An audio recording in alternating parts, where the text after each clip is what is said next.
ఉభయ గోదావరి జిల్లాలకు దీటుగా ఇక్కడి రైతాంగం వరిని సాగు చేస్తోంది. కానీ ప్రస్తుతం నీటి ఎద్దడితో అన్నదాత కష్టాలు రెట్టింపయ్యాయి. సాగునీటి ప్రాజెక్టుల కోసం కేటాయించిన నిధులు సరిపడలేకపోవడంతో రైతులు దుర్భరమైన పరిస్థితిని ఎదుర్కొంటున్నారు.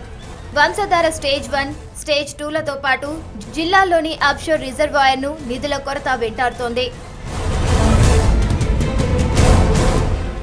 శ్రీకాకుళం జిల్లా రైతులు ప్రతి సంవత్సరం సుమారు 2 లక్షల హెక్టార్ల వరిని సాగు చేస్తున్నారు.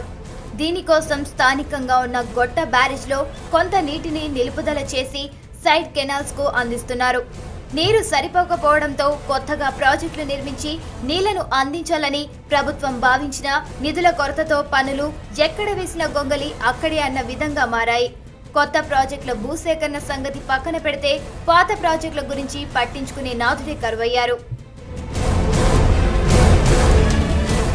జిల్లాలో ఉన్న అప్షోర్ ప్రాజెక్టుకు భూసేకరణ జరిపి అన్ని అనుమతులు లభించిన నిధుల కొరతతో గత ప్రభుత్వాలు ప్రాజెక్టును పూర్తి చేయలేదు. దీంతో ఇక్కడి రైతాంగం తీవ్ర ఆగ్రహం వ్యక్తం చేస్తోంది. కనీసం కొత్తగా వచ్చిన ప్రభుత్వమైన ప్రాజెక్టులను పూర్తి చేసి టెక్కలి, పలాస, నందిగాం, మందస మండలాలను సాగునీటితో పాటు తాగునీటికి కృషి చేయాలని ప్రజలు కోరుతున్నారు.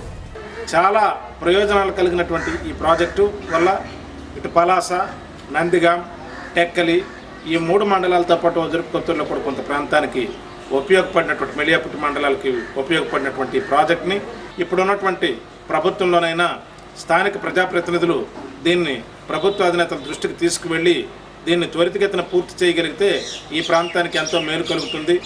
ప్రభుత్వం ఇప్పటికే నిధుల లేమితో ఇక్కడి ప్రజల నుంచి చందాలు దండుకుంటుందని, కనీసం రాబోయే బడ్జెట్లోనైనా ప్రత్యేకంగా నిధులు కేటాయించాలని స్థానికులు కోరుతున్నారు. జిల్లా నుంచి ప్రాతినిధ్యం వహిస్తున్న మంత్రి సొంత నియోజకవర్గం కావడంతో శ్రద్ధ తీసుకోవాలని స్థానికులు కోరుతున్నారు. 2004లో గవర్నమెంట్ ఏర్పడిన రాజశేఖర ప్రభుత్వం జలయజ్ఞం పేరుతో కొన్ని ప్రాజెక్టులు ప్రారంభించింది. ఆ ప్రాజెక్టులో భాగంగానే ఆఫ్షోర్ ప్రాజెక్టు కూడా ప్రారంభించబడింది.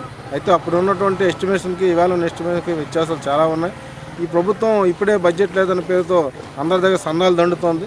ఈ దండుతున్న సందాలతోటి ఈ ప్రాజెక్టు పూర్తి చేస్తారనే పరిస్థితి లేదు.